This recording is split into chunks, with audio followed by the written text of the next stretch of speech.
বন্ধুরা, আপনাদের দাঁতও কি এরকম হলুদ হয়ে গেছে? এমনকি দাঁতে পাথর জমে গেছে, পোকা ধরে গেছে, কোনো কিছু খেতে গেলে খুব কষ্ট হয়?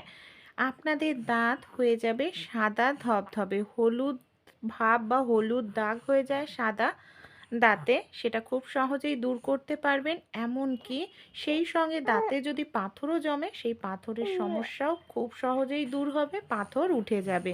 বা যাদের দাঁত মাজতে গেলে দাঁত দিয়ে রক্ত বের হয় বা দাঁত ক্ষয়ে যাচ্ছে, সেই সমস্যা আমরা সমাধান করে নিতে পারি ঘরোয়া এই প্রাকৃতিক উপায়ে।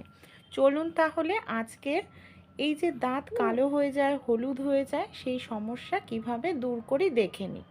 আমরা যে জিরা রান্নায় ব্যবহার করে থাকি গুঁড়ো, এখানে দেখবেন যে দোকানের গুঁড়ো হয় সেটা কিন্তু একটু দানা দানা ভাব থাকে।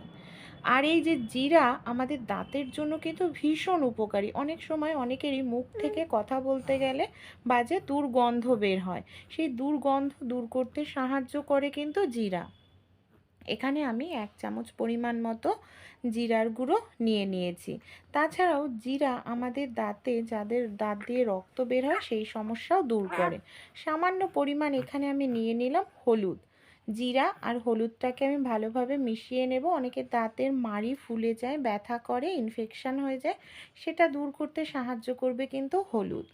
তারপর এখানে আর যে জিনিসটা আমরা নেব সেটা হলো 1/2 চামচ পরিমাণ মতো খাবার সোডা বা বেকিং সোডা। এখানে কিন্তু এই সোডাটা অবশ্যই নিতে হবে। সোডা কি করবে? দাঁতের পাথর দূর করবে, দাঁতটাকে হলদে ভাব দূর করবে, সাদা ধবধবে করতে ভীষণ সাহায্য করবে এই বেকিং সোডা। সবগুলো শুকনো উপকরণ খুব ভালো করে আপনারা মিশিয়ে নিন। মিশিয়ে নিয়ে কোনো কৌটোর মধ্যে আপনারা ভরে রেখে দিন, কারণ এটা একসঙ্গে থাকলে নষ্ট হবে না। তা যখন আপনারা দাঁত মাজবেন তখন কি করবেন? সামান্য পরিমাণ একটু মিশ্রণ একটি বাটির মধ্যে নিয়ে নেবেন। এর মধ্যে আমরা আরও 2-3টে জিনিস দেব। যখন দাঁত মাজবো তখন নিতে হবে, পুরো মিশ্রণের মধ্যে মিশিয়ে রাখলে নষ্ট হয়ে যাবে। সামান্য 1-2 ফোঁটা দিয়ে দিলাম সরিষার তেল। দাঁতে যে একটা চকচকে ভাব আনতে সাহায্য করে সরিষার তেল। সামান্য এর মধ্যে দেব লেবুর রস। লেবুর রস আমাদের দাঁতকে সাদা করতে কিন্তু ভীষণ সাহায্য করে। তারপর আমরা যে প্রত্যেক দিন যে টুথপেস্ট ব্যবহার করি সেটা এখানে সামান্য পরিমাণ দিয়ে দিচ্ছি।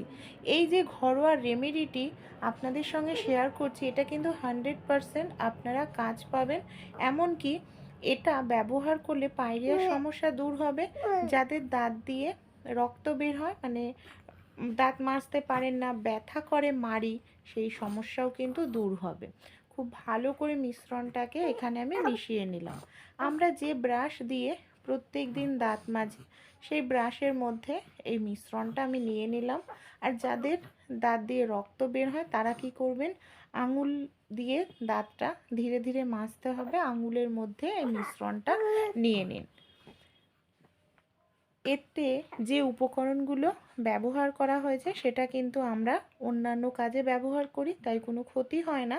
এটা আপনারা দাঁতে নির্দ্বিধায় ব্যবহার করুন। আশা করছি আপনাদের যাদের দাঁত হলুদ হয়ে গেছে, পাথর জমে গেছে, আপনারা 2 থেকে 3 দিন ব্যবহার করলেই কিন্তু খুব ভালো রেজাল্ট পাবেন। একটু কিছুটা সময় নিয়ে ধীরে ধীরে দাঁতটাকে মাজতে হবে, তাড়াহুড়ো করবেন না।